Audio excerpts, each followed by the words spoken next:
kutta bijambiya bw'otunuulira tubadde n'amasasi muwala wa General Katumba Wamala yattibwa naye Katonda alugulemu obulamu n'ensonga endala. So ensonga y'obutebenkevu omwaka 2021 nakyo kibadde kizibu kirala nnyo.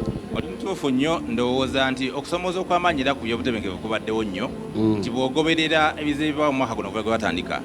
Twava mu kiwamba abantu ekya kampeyini ne tudda mu kitta abantu eky'ebijambiya e Masaka ne tudda mu kuwamba era abantu abo nga tumaze ebijambiya binganga ebiggwawo tuzze mu bbomu.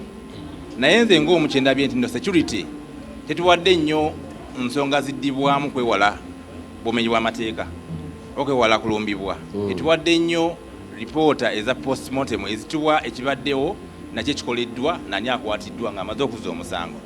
Nti bw'otunuuliranga ekya bbomu ekyaliwo mu ggwanga twalabulwa amawanga tali gakuyisa mu maaso. ABCD Faransa nejja negamba abaye mubeere ku bwerinde. Bungereza nejja polisi yaffe tugamba nti fitina kitulaba kirungi kyamu kyonna ku nsonga mu ggwanga. Tuli secure and tuli very safe. Kwegamba baddewo obugayaavu ku bitongole ebikuuma ddembe n'okunoonyereza okugenda mu maaso mu ggwanga. Boddayo ku bukumi bwa bannansi okwa bulijjo okwa interpersonal kuno domestic violence, otunuulire ebintu okufunisa abaana abatanneetuuka embuto, otunuulire abaana abazalidde mu ggalo. Bw'otunuulira emisango egyogerwako nti nno abaana 14 bakwatiddwa mu covid nga tebanneetuuka ne bazalimwamu abaana mu Busoga tugeze wa mu Mukono, n'emisango egiri ku poliisi egiwaabiddwa ne bakwatibwa n'okukwatibwa tegiriyo. Actually tubadde tulina ne kkooti ez'enjawulo ezigoberera ensonga y'ekiwambu mu kaseera kano, ensonga y'abaana abazaaliddwa nga banneetuuka, nga judiciary ebanja abantu abo, judiciary esirise, poliisi ekutte bantu abo, abazadde nabo basirise. Gamba luwo obutali bwenkanya ku nsonga eyo. Ate n'abasiddwawo okumalawo obubbi oba obutemu ng'abeero DU ne poliisi balabikira nnyo mu political activities okusinga mu security y'abantu nze naawe. Balabikira nnyo mu nsonga z'ebyobufuzi okusinga okukola okwabwe. Obutobenkevu nga kitandibadde kibeera nti oweereddyo ojja musanga mu kafyu nga mukambwe nnyo naye nga ku neighborhood balina gwe basemako ensingo. Nti security tenyigidde na mu kusomesa abantu oba abakulembeze ba bitundu buvunaanyizibwa bwabwe ng'edda bwe gwabeeranga nti LOC ne poliisi y'omu kitundu baba n'enkolagana y'amaanyi okulwanyisa obumenyi bw'amateeka mu kitundu ekyo.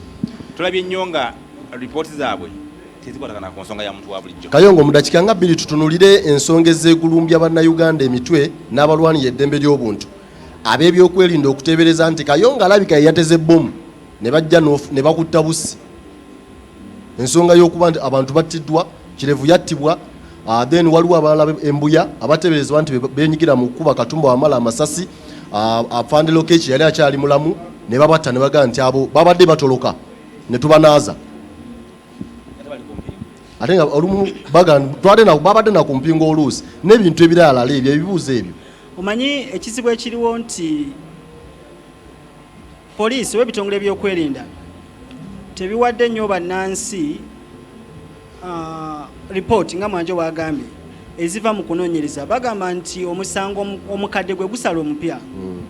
Kati bw'oba nga walina obutemu obufaanagana 2017 twalina obutemu ku Andrew Felix Kaweesi, Major Kigundu Roza 2016 ne bamashe 2017 ne bajja ne butambula ne bituuka ne 2021.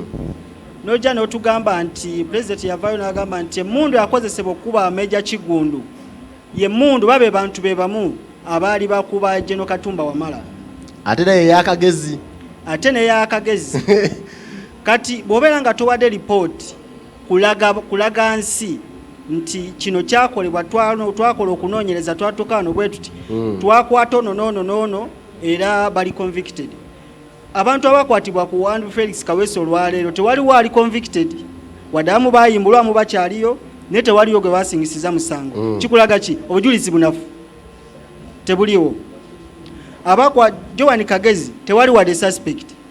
Ibrahim Abiriga suspect ye Namboze eyavaayo n'adda ku Facebook n'ajaganya naye tewaliwo mutemu ali mu kooti yakuba Ibrahim Abiriga. Bw'otunuulira Kirumira waliwo gukyagenda mu maaso, waliwo omusiraamu gwe bakwata awo. Naye kikulaga kinti ekisinze okuzimba okukuza obumenyi bw'amateeka obwo tewaliwo okwatagana wakati wa poliisi oba ebitongole ebyokwerinda n'abantu ba bulijjo. Nti omuntu wa bulijjo agenda okugamba mu kitundu nti abantu bano bali wano naye bakola tetubitegeera. osanga ennyumba mu kitundu nga kikomera kiri awo naye nga ababeeramu tobamanyi naye nga tebalinaako na buvunaanyizibwa tubeerako na buvunaanyizibwa otuuka mu kitundu w'obeera Ssesanga nga twabanga na ku ssentebe wa kitundu kituufu naye nga takumanyi ti Ssesanga abeera akwekanga bwekanzaga guli bulijjo obeera kuno so ng'omaliriza bifunze byonna mu ddakiika emu osibulire lumu okumala obumenyi bw'amateeka okuba bukulaga bufaanagana bweyongera kukula bukuzi kitewali wali safe balumbye abantu ba bulijjo balumbye poliisi nabo bagikubye abasirikale ne bakuba ne batwala emundu balumbye ne jeno ne bamukuba bomuwazira bazalumba palamenti zalumba CPS kati kikulaga nti gavumenti eruddewo buli kulangirira akaseera kazibu waliwo embeera etali ya bulijjo etaaga okusalira amagezi naye esobola okugonjolwa singa wabeerawo ekwatagana wakati wa polisi n'omuntu wa bulijjo omwami nozamuyita mutererwa owa polisi n'abantu ba bulijjo zenzikiriza nti omu ku bantu abatakozera abeesaana kubeera okukyusibwa okutwalibwa mu kitongole ekirala n'oluusi oyinza obutamunenya nti ebyobufuzi mwanje bye yayogeddeko biteekeddwako ennyo essira okusinga ekirala nti bwetunuulira CID engeri gyafacilitatingibwamu teyenkana engeri gye bafacilitatingamu muntu agenda kugumbula lukuŋŋaana lwa byabufuzi sekendi asatutumira ku mukyala wo mwagaliza omwaka omujja abalabi baffe tutambule nabo 221 yagala okubaagaliza